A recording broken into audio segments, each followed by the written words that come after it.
Bonjour Chris. Bonjour. Je suis ravie de t'accueillir aujourd'hui. J'avais très envie qu'on échange sur un sujet sur lequel je me questionne beaucoup au cours de ces derniers mois. Surtout quand on voit aujourd'hui à quel point les réseaux sociaux prennent une grande ampleur et de quelle manière il devient nécessaire de porter sa voix aujourd'hui pour se faire connaître. Et je voulais parler de ça avec toi, parce que tu es le spécialiste de la prise de parole en public. Et je vais peut-être aussi expliquer du coup comment on se connaît, comment on s'est rencontrés. Volontiers. Si je me souviens bien, c'était lors d'une conférence à Genève qui parlait aussi justement de la prise de parole en public. C'est exact. Et par rapport à mon activité, moi je m'étais dit, tiens, peut-être que ce serait bien une fois que je fasse appel à quelqu'un qui puisse me coacher pour améliorer ce que je fais intuitivement depuis plusieurs années, mais qui mériterait certainement maintenant de passer encore à un autre niveau. Et c'est vrai que j'avais adoré cette conférence, la manière dont tu avais amené ça, comme ça s'était déroulé, les questions pertinentes aussi que tu avais posées. Et je m'étais dit, si quelqu'un doit m'accompagner dans cette évolution, ce sera toi. Donc j'étais venue te voir à la fin, je t'avais demandé aussi si tu donnais des cours en one-to-one, oui, en privé. Tout à fait. Et puis on s'était embarqué dans cette aventure ensemble et moi ça m'avait énormément apporté. Ça m'avait aussi fait beaucoup de bien d'avoir le regard de quelqu'un d'autre sur ce que je faisais, comme j'ai dit, intuitivement depuis toutes ces années. Et puis de pouvoir aussi trouver comment est-ce qu'il y avait encore la possibilité d'améliorer tout ça. Ouais. Donc voilà, puis c'est vrai qu'on a toujours gardé contact et en réfléchissant à ce sujet, je me suis dit, voilà, ce serait bien qu'on parle de ça aujourd'hui. Magnifique, merci beaucoup aussi pour l'invitation. J'ai tout de suite accepté quand tu me l'as proposé, effectivement. Avec grand plaisir. Est-ce que tu voudrais peut-être te présenter déjà en quelques mots pour nos auditeurs, spectateurs? Avec plaisir. Alors en quelques mots, effectivement, Chris Béguin, je suis formateur et comédien. Alors, c'est vrai que ça paraît un petit peu bizarre, mais en fait c'est l'association de mes deux passions il y a quelques années. Je faisais de la formation dans le monde de l'entreprise et j'ai toujours fait du théâtre à côté. Et puis il y a quelques années, en 2009 pour être précis, j'ai réuni mes deux passions pour créer mon entreprise à Ask4. Et l'idée c'était ça, c'est vraiment d'amener quelque chose qui permet avec des outils concrets, en tout à chacun de se sentir un peu plus à l'aise pour pouvoir parler en public. Puis après, ça s'est développé avec différentes prestations, mais toujours autour de l'art oratoire, avec l'outil, et bien souvent aussi parfois, pour certaines formations, avec la présence de comédiens professionnels qui m'accompagnent aussi. Voilà, en quelques mots très rapides. Parfait. Et puis, toi, tu es aussi beaucoup spécialisé dans ce qu'on appelle le storytelling. Et aujourd'hui, c'est vrai que si on met ça en relation avec le besoin de communiquer, comme je disais, de s'exprimer pour se faire connaître, il y a quelque chose de vraiment très très intéressant. Qu'est-ce que toi tu pourrais nous dire justement aujourd'hui de tout cet aspect de storytelling, prise de parole en public, à l'heure où on est dans une configuration de je dois prendre la parole pour m'exprimer, les réseaux sociaux, etc. Alors, c'est vrai que je fais déjà une distinction entre différents axes de l'art oratoire. Tu le cites très bien, le storytelling, la prise de parole en public, on peut y mettre le pitch, enfin, etc., etc. Donc, il y a plusieurs formes à l'intérieur de cet art oratoire. Ce qui est intéressant dans ta question aussi, c'est cette notion du rapport aux réseaux sociaux. Alors, je pense que, personnellement, je vois deux axes. Il y a ce besoin sur les réseaux sociaux de communiquer de plus en plus, là j'apprends rien à personne, de la part des entreprises qui sont, je crois, et je prends cette route-là 30 secondes, qui ont besoin de plus en plus et à qui on demande aussi de beaucoup plus communiquer aux entreprises, à tout niveau. Si on rembobine le temps un petit peu, il y a 15-20 ans en arrière, on savait assez peu de choses sur les entreprises, sur ce qu'elles faisaient, éventuellement le bilan final en fin d'année, ce genre de choses-là, mais il y avait quand même pas mal de choses opaques autour du monde de l'entreprise. Et ça, c'est plus le monde d'avant, c'est fini. C'est maintenant, on veut savoir plus de choses. Donc il y a le côté entreprise, quelle que soit petite PME ou grande entreprise, où il y a besoin de communiquer. Toujours pour eux, pour cet axe-là, on a le storytelling effectivement sur l'axe publicitaire. En fait, si on observe dans les publicités, bien souvent, pas toujours, mais bien souvent, il y a une notion de storytelling autour de ça. Puis après, il y a un autre axe que je vois, qui est nous tous, monsieur, madame, tout le monde, indépendamment de l'entreprise, qui a envie de communiquer. Et alors là, on voit deux groupes, en tout cas moi je distingue deux groupes, c'est ceux qui ont compris déjà intuitivement ou par réflexe ce côté où je raconte une histoire et c'est intéressant et on a envie de les suivre. Et puis alors, de l'autre côté, je vais être un peu plus méchant, il y a du tout et du n'importe quoi. Et là, pour moi, c'est plus de la communication, c'est plus du storytelling, c'est j'essaye des trucs. Alors pourquoi pas, je suis pas opposé à ça, mais moi, personnellement, ça me touche moins et j'ai pas envie de regarder. Et je conclurai cette question-là que, oui, le storytelling, il est fait pour donner envie d'écouter une histoire, quelle qu'elle soit, petite, longue ou encore plus courte cette histoire. Mais on a envie d'écouter quelque chose d'intéressant, quelque chose qui nous anime peut-être. Tu parles à une convaincue parce que, tu sais, moi j'adore écrire et raconter des histoires. Et je pense que si on prend la parole, entre guillemets, c'est pas pour ne rien dire. Et aujourd'hui, c'est vrai qu'on constate, on n'est plus forcément dans une dimension de qualité. C'est vraiment, c'est produire, parler, raconter. Alors, on peut parler de sa vie tous les jours, et il y en a qui le font très bien, parce que c'est aussi ce qui va peut-être inspirer.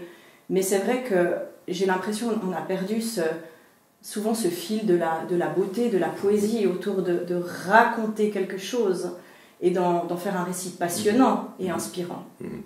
Alors moi, j'aimerais bien savoir, justement, autour de ça, qu'est-ce que tu aurais comme conseil à donner à des personnes qui se disent « Oui, mais bon, c'est bien joli tout ça, mais moi, je n'ose à peine prendre la parole, et puis je ne sais même pas par où je devrais commencer pour pouvoir parler de moi, de mon entreprise, de mon projet. » Alors, c'est vrai qu'il y a plusieurs conseils qu'on peut donner. Et juste avant peut-être un ou deux trucs et astuces que je partage bien volontiers, il y a cette notion, et tu as parlé d'écriture.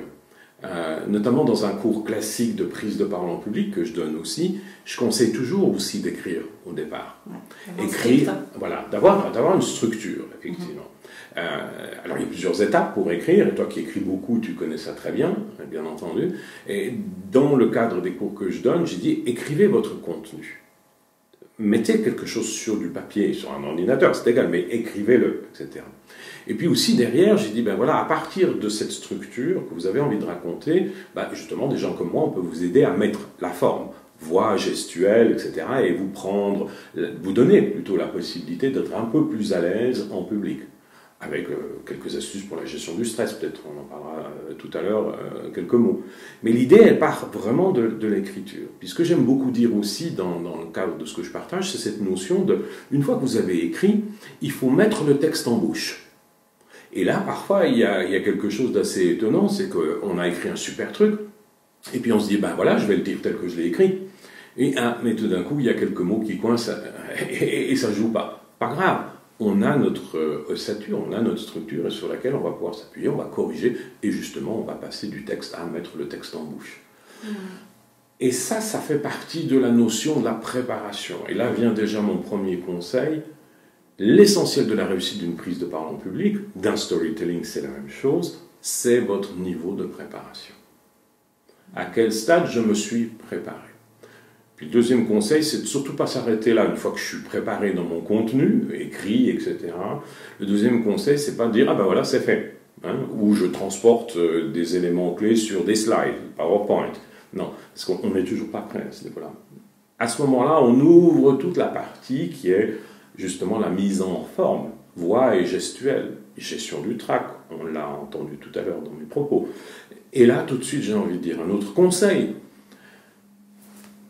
Amusez-vous, ayez du plaisir. Même si ça paraît étonnant ce que je dis, mais comment est-ce que je peux avoir du plaisir, moi qui n'ai pas l'habitude, j'aime pas ça, etc. etc. Là aussi, il y a des petites astuces qu'on peut utiliser et prendre en considération. Et souvent, quand on me demande quelques conseils là-dessus, la première chose, ça se passe dans la respiration. Justement, est-ce que tu pourrais nous donner ça quelques clés parce que c'est... je me souviens, on en avait aussi beaucoup parlé à l'époque, et effectivement... Moi, ça a été quelque chose qui a été, life-changing. Une fois que j'ai compris à quel point l'implication était importante. Alors, ce qui est intéressant dans ça, c'est que typiquement, si je prends un exemple très concret qui est autour de ce qu'on a comme outil qui est assez incroyable, c'est la voix. Et la voix, elle a besoin de plusieurs choses. Et dans notre voix, on a beaucoup de choses. Hein. On parle du débit, du ton, etc., etc. Ben, typiquement, ce que je vois beaucoup, et peut-être je prends ça comme exemple, c'est parce que je n'aime pas et je suis stressé que tout d'un coup ma voix va être impactée, c'est-à-dire que je vais avoir un débit, le nombre de mots par minute, qui va accélérer. Or, en termes d'effet auprès de l'audience, c'est pas bon. Alors, le truc le plus simple, c'est on fait régulièrement des pauses, on s'arrête. Pendant ces petits moments de pause, ils n'ont pas besoin d'être très longs, on va exploiter ce moment de pause pour respirer. Et automatiquement, on a déjà cet effet domino qui ne va pas justement être disqualifiant, c'est-à-dire que les dominos ne vont pas tomber. Pourquoi? Parce que justement, en faisant ça, mon débit de voix va automatiquement ralentir. Donc, je n'ai pas besoin non plus de faire 15 exercices de mise en pratique de l'art de débiter, non, puisque déjà, rien qu'avec ça, je peux déjà contrôler mon débit. Et alors, bonus, en plus de ça, j'ai respiré, donc je suis plus à l'aise. En plus de ça, j'ai fait des pauses, l'audience arrive à me suivre et donc à structurer sa pensée. Il n'y a que du bonus, finalement, etc. Et c'est souvent ces petites choses-là qu'on n'a pas conscience, mais qui sont en nous, qu'on a tous, qu'il faut juste, je viens de dire, prendre conscience et un peu entraîner. À partir de là, on a déjà fait un sacré bout de chemin, puisqu'en amont, on a vu tout à l'heure, on a préparé son contenu. Ouais. Mais c'est vrai qu'on a été, et on est souvent encore conditionné à meubler les silences. Donc c'est comme s'il y avait un réapprentissage qui devait se faire là autour, d'accepter que ces silences aient leur place, de leur faire l'espace. Tu vises juste leur faire la place et se faire confiance. Oui, on ne meuble pas. Un comédien sur scène, et je prends souvent ces références-là, parce que c'est aussi mon monde, évidemment, sur scène, on va jouer avec cette notion du silence, on va les poser, on va même les allonger, on va même les exagérer, etc. Ça va pouvoir faire rire ou interpeller l'audience, etc. Alors oui, ça c'est sur scène, en termes artistiques, etc. Et bien je peux presque faire la même chose, justement pour le cadre d'un storytelling, d'une prise de parole en public, et je le dis même dans un pitch, le pitch qui est souvent un format très court, au maximum 45-90 secondes, et je dis toujours aux gens, taisez-vous durant cette période de temps. Et souvent on me répond, mais j'ai déjà pas beaucoup de temps et j'ai envie de dire tellement de choses. Ben non, justement, faut donner envie, et le silence a une puissance incroyable. Il faut lui laisser sa place, pas seulement pour respirer, alors bien sûr pour respirer, mais pas seulement, pour plein de paramètres encore derrière. Donc, oui, il faut. Oui, il a son rôle à jouer, absolument. Absolument. Et tu vois, aujourd'hui, quand on regarde par exemple sur Instagram, il y a beaucoup de ces stories, les gens font des lives, et j'ai l'impression qu'il y a un peu ce paradoxe entre on veut quelque chose de qualité, on le prépare, et cette espèce d'éloge de la spontanéité où on devient ultra spontané au point que finalement, il y a souvent plus de préparation, on se lance comme ça. Comment est-ce que toi tu vois ça justement par rapport à tous les éléments qu'on a évoqués avant? Alors, évidemment, peut-être que je ne suis pas tout à fait juste et intègre par rapport au métier que je pratique et ce que je propose. Moi, ce que je propose, c'est se préparer et faire les choses de manière la plus pro possible. Après, je ne conteste pas que, ça existe, qu'on balance. Des fois, peut-être qu'on prend trop de temps à se travailler la tête, je ne sais pas comment il faudrait dire, à faire tout bien, tout comme il faut à la virgule près. On n'a pas besoin non plus d'aller trop dans cet extrême-là. Et je dirais surtout, quel est mon objectif de communication? Je veux communiquer quoi? Je veux communiquer quelque chose de qualité autour de mes prestations, de choses que tu fais par exemple. Est-ce que ça suppose, et là c'est nous-mêmes qui avons la réponse, est-ce que ça suppose que je peux balancer un truc qui dure 17 secondes, je dis n'importe quoi, et très très vite, etc. Si ça le permet dans la pratique, pas seulement technique, mais pour justement l'objectif recherché, pourquoi pas? Mais même ce format très très court, balancé comme ça, un peu presque improvisé, etc., je trouve que ça mériterait un petit peu de réflexion quand même. Donc ça pourrait être quelques points clés, juste quelques notes vraiment très courtes autour de quelques points clés. Comment est-ce que tu envisages toi cette préparation? Ça n'a pas besoin d'être tout un script au mot par mot de ce qu'on va dire. Non, effectivement. Je ne pense pas au script mot par mot. J'envisage souvent, et je partage ça souvent aussi, c'est une forme de chemin. Voilà. Et ce chemin, il a un peu comme quand on visite un lieu, on a peut-être regardé sur la carte et on se dit, ben voilà, on va partir du centre-ville, on va aller voir ce monument-là, et puis après on va tourner 2 fois à gauche, et puis on va aller voir la place, ceci, etc. Ben, un peu ces éléments, monuments ou places, pourraient être des éléments clés de choses que j'ai envie de dire, etc. Mais entre ces espaces-là, je me laisse la liberté de finalement pas partir à gauche, mais de partir à droite, etc. Et donc ça, oui. Donc c'est en partie préparé, mais c'est pas rigide. Donc d'avoir ce côté flexible du chemin et de la découverte. Donc ça, je pense que ça peut être intéressant. Et on peut le faire en un format très court. Donc ça donne quoi? C'est, dans une structure, ça serait accrocher son audience pour tout de suite les intéresser, donc dès les premières secondes, avec quelque chose qui accroche, avoir un message clé au milieu, et puis finir de manière accrocheuse aussi pour qu'on se souvienne, par exemple. Ce petit chemin-là peut amener à un format très court. Effectivement, ça peut aller très très bien. À nouveau, j'ai presque envie de me répéter, même ça se prépare un tout petit peu. Bien sûr, bien sûr. Comme on a fait un peu aujourd'hui finalement. Hein, on a préparé quelques questions, je les ai soumises. C'est ça. Et puis là, finalement, je ne crois pas qu'on respecte trop l'ordre, mais on va quand même dans cette direction, et puis on se laisse aller dans la spontanéité du moment. Tout à fait, absolument, c'est ça, exactement. Et puis on a parlé d'écriture, et justement, moi j'aimerais bien venir sur ce point. Parce que là aussi, on entend beaucoup de choses actuellement où, en gros, les écrivains, les personnes qui aiment écrire, comme moi, deviennent des dinosaures et qu'aujourd'hui, en gros, je devrais me transformer en vidéaste, avoir une prise de parole spontanée impeccable. En gros, aujourd'hui, c'est ça, surtout quand on est entrepreneur, qu'on entend comme message. Quand on veut parler de soi, quand on veut se montrer sur les réseaux, en gros, non, l'écriture, c'est fini. Les gens ne lisent plus. Aujourd'hui, il faut vraiment savoir se mettre en valeur, savoir s'exprimer, savoir se montrer. Toi, tu en penses quoi de tout ça? Alors, depuis toujours, le monde de la parole a existé. Il y a encore des langues qui ne s'écrivent pas. Je vais un peu taquiner nos amis suisses alémaniques, mais le dialecte, certains dialectes schweizerdeutsch, ça ne s'écrit pas, ça se parle. Alors oui, ils l'écrivent, ils le formalisent, etc. Donc en Afrique, on voit encore pas mal aussi de langues, où il y avait encore pas mal de langues qui ne s'écrivent pas. Donc l'art de raconter des histoires et donc de transmettre quoi que ce soit a toujours existé. Par contre, l'écriture, elle est aussi très ancienne. Et celle-là, à mon avis, elle va jamais se perdre, jamais, ou bien qu'on n'ait jamais. Enfin, moi, j'y crois pas un instant. Et puis, si je reviens 30 secondes à ce qu'on est aujourd'hui, moi, j'invite toujours les gens à ne jamais improviser leur discours. Il faut passer par cette phase d'écriture. Pour moi, elle paraît importante. Donc, oui, probablement, on lit moins. Et encore, c'est ce qui se dit, moi je ne suis pas sûr. Moi j'ai une fille de 11 ans, c'est une lectrice chevronnée. Et donc je crois que non, ça ne se perd pas autant que ça. Alors oui, de l'autre côté, et là j'en viens à ce que tu disais très, très justement, on nous demande d'être de plus en plus visible sur les réseaux, de bien dire les choses, mais on en revient à la question presque de début, c'est quelle est mon envie de partager et quelle est ma transparence aussi que je veux amener dans ce que je fais et donc dans la manière dont je vais communiquer.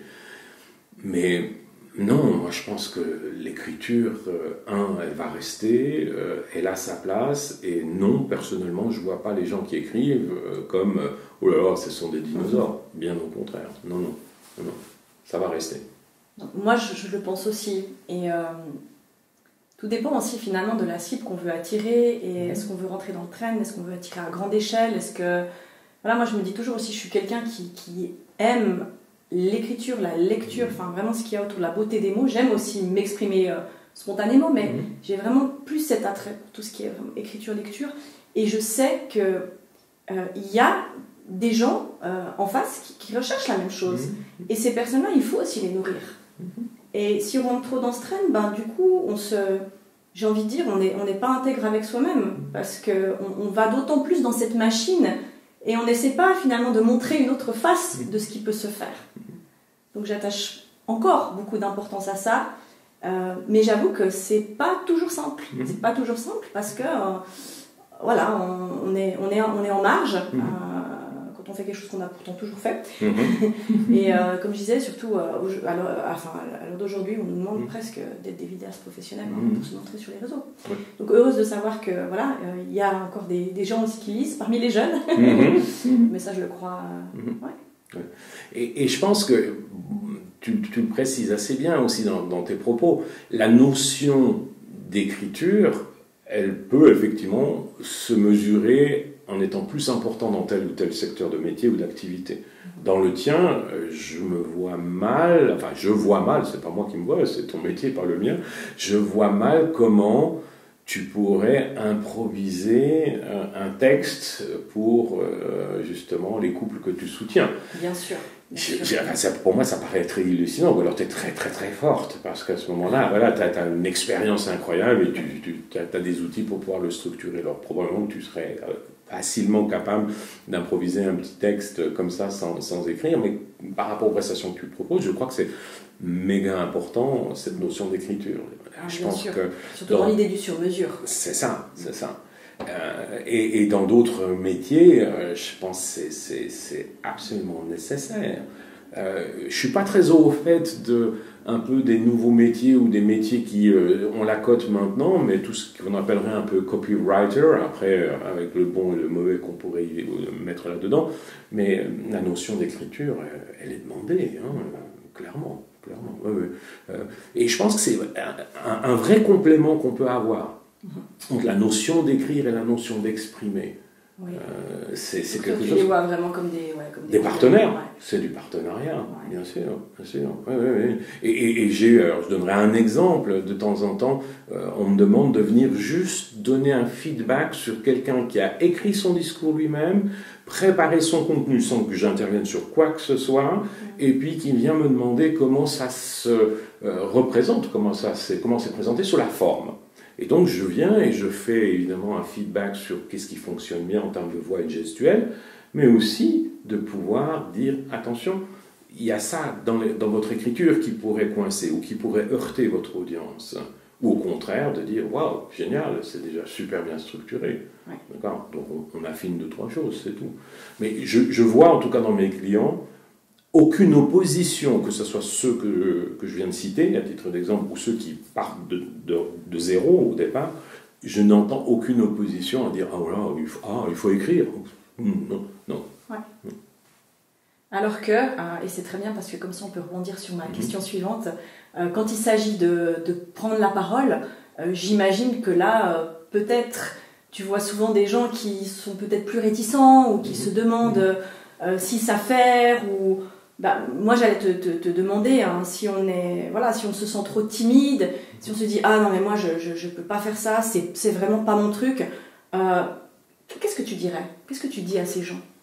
Alors, avant de leur répondre à qu'est-ce que je leur dis, moi j'adore les gens qui viennent vers moi et qui sont déjà au point de départ pas très à l'aise, un peu plus, allez, on va dire introvertis ou réservés, c'est égal comment on les nomme, etc. Parce que justement ces gens-là ont des fois des choses, pas des fois, très souvent, je corrige le des fois et je mets du très souvent, beaucoup de choses très intéressantes à dire.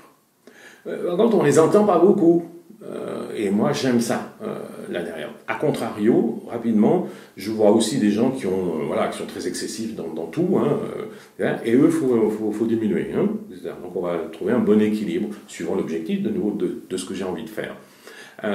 Pour en revenir à une personne un peu plus réservée, pour moi, la condition sine qua non, et ça fait partie du travail que je fais aussi avec les personnes qui viennent me voir, c'est cette notion de on va dédramatiser.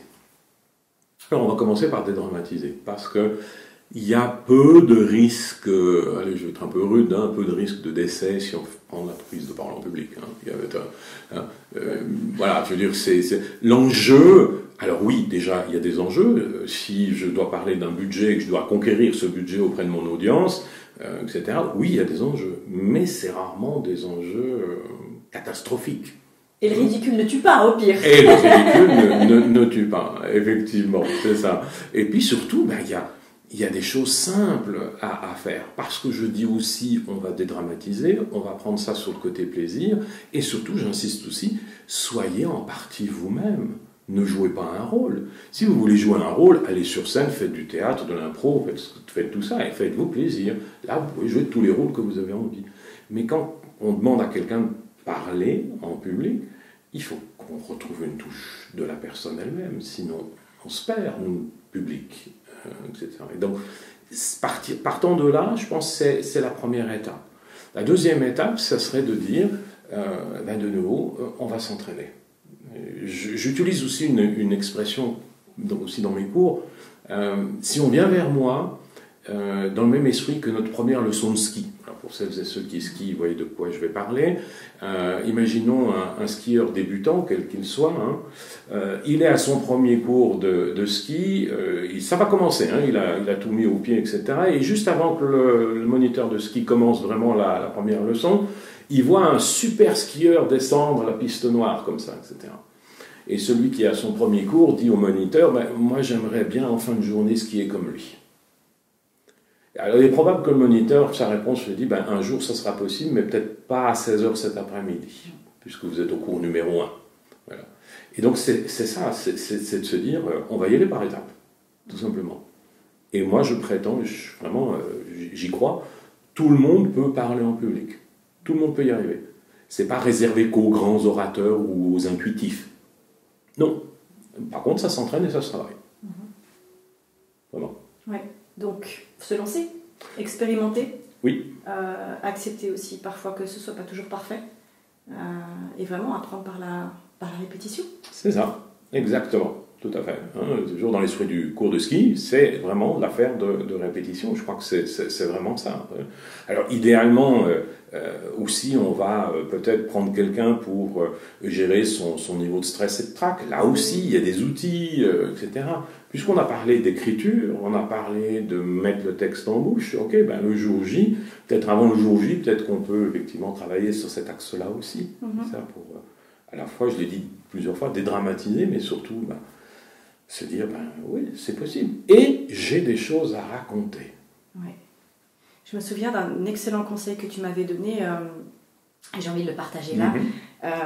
Moi, je te racontais que beaucoup, surtout au début, quand je faisais ce métier que je fais toujours, mais au début, quand je prenais la parole en public, c'était vraiment toujours j'avais l'impression d'avoir cet observateur qui venait m'embêter en me disant, mais est-ce que tu as vraiment bien parlé à ce moment-là? Est-ce que ton audience, tu penses qu'elle est suffisamment captivée? Est-ce que...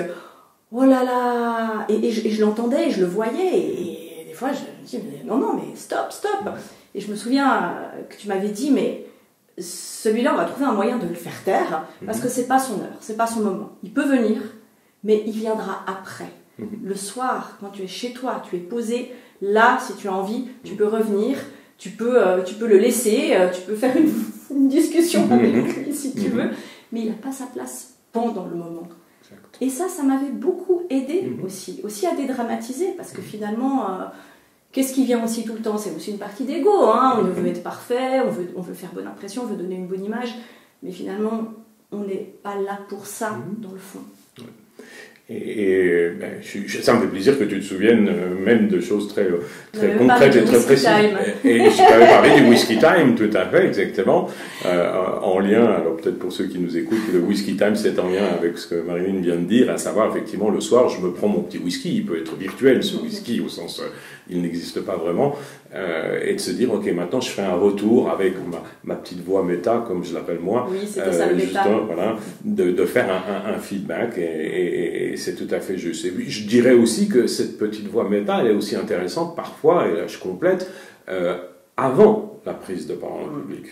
Mais notre voix méta, il faut presque la considérer comme étant un peu notre metteur en scène. On voit jamais le metteur en scène dans une pièce de théâtre arriver au milieu de la scène parce qu'il trouve que le comédien s'est pas bien placé pour dire non mais il faut que tu te déplaces et puis là articule mieux parce que là non vraiment ta réplique face à l'autre ça joue pas, etc. Non, le metteur en scène il reste en coulisses. Et donc on voit bien que la petite voix méta, si on la traduit en metteur en scène, elle est intéressante avant et après. mais pendant, elle n'a rien à faire sur scène. C'est ça. Ça, c'est un exercice aussi qui se travaille. Ça me fait plaisir d'entendre que c'est quelque chose que tu prends en considération encore aussi aujourd'hui. Ça m'avait beaucoup aidé, en tout cas. Tout à fait. Oui, tout à fait.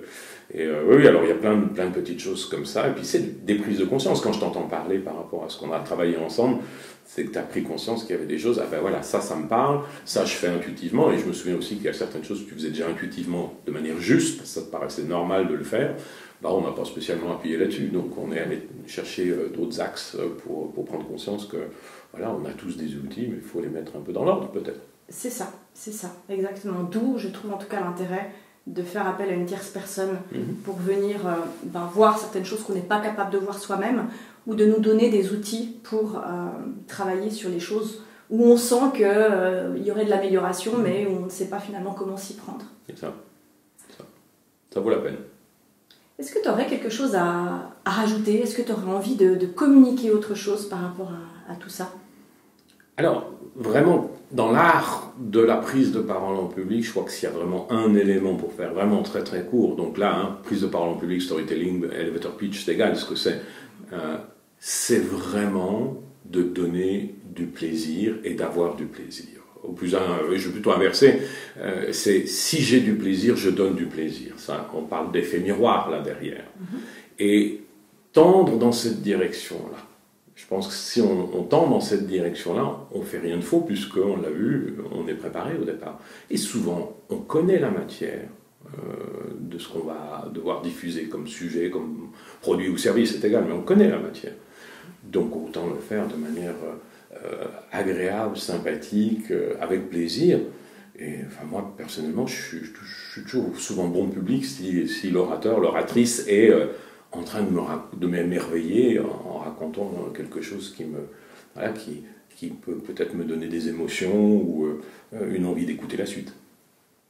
Donc se reconnecter à sa joie. Je parle beaucoup de ça. C'est ça. J'en parle énormément en ce moment, mais c'est voilà, à quel point c'est fondamental. C'est ça. Retrouver son moteur de joie, se connecter à ça, et après, entre guillemets, tout roule. Tout à fait, exactement. Tout à fait, c'est ça. Et je pense que c'est ce qui nous anime aussi, je crois, en tant qu'être humain. Et ce qui nous passionne aussi dans nos métiers respectifs. Absolument. Oui. Est-ce que tu pourrais nous parler des différentes choses que tu proposes, peut-être aussi de ton actualité, pour les personnes qui voudraient aussi se mettre en contact avec toi, savoir comment est-ce qu'on peut te joindre? Avec plaisir, merci beaucoup. Alors l'actualité en ce moment, et ce qui marche plutôt bien et qui est demandé, effectivement, c'est l'art du storytelling. Il y a autre chose qui s'est bien développé, ça a toujours été là, c'est les outils que j'utilise à partir du théâtre d'improvisation, c'est de faire des cohésions de groupe, des team building autour justement de ces techniques-là. Et puis il y a un côté où on s'amuse, où on se réunit, on se découvre autrement, même si on est collègues et qu'on collabore peut-être parfois depuis de longues années, on se découvre autrement. Et puis surtout, à l'intérieur de ces outils, de ces ateliers, ce que je vais faire, c'est très simple, c'est que je vais utiliser justement quelques techniques de communication. Donc souvent, mes ateliers sont très drôles, très fun, cohésion, je l'ai dit 2 fois, et en même temps, on repart avec quelques outils très concrets qu'on peut s'amuser à entraîner dès le soir même, quand on arrive à la maison, par exemple. Et puis bien sûr au bureau et tout ça. Donc voilà, storytelling, team building à travers le théâtre d'improvisation. Après toutes les techniques de prise de parole en public, je l'ai dit 1 ou 2 fois dans le cadre de l'interview, elevator pitch, ce genre de choses-là aussi, c'est encore très, très demandé aussi, tout simplement. Ouais.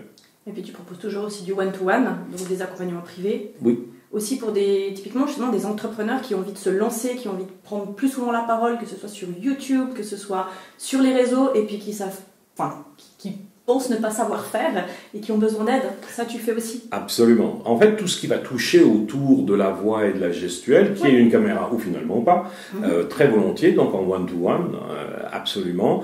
En cours collectif, on l'a entendu tout à l'heure, bien sûr, etc. Et tout ça, c'est tout à fait visible. Peut-être je glisse et je profite donc sur askfor.ch, comme en anglais, demander, askfor.ch. Tout simplement, on peut facilement me retrouver.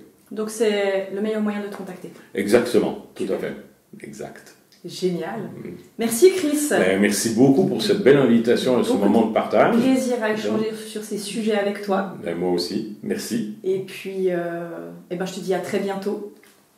À bientôt. et tout bon pour la suite. Merci, toi aussi. Merci. Salut, merci.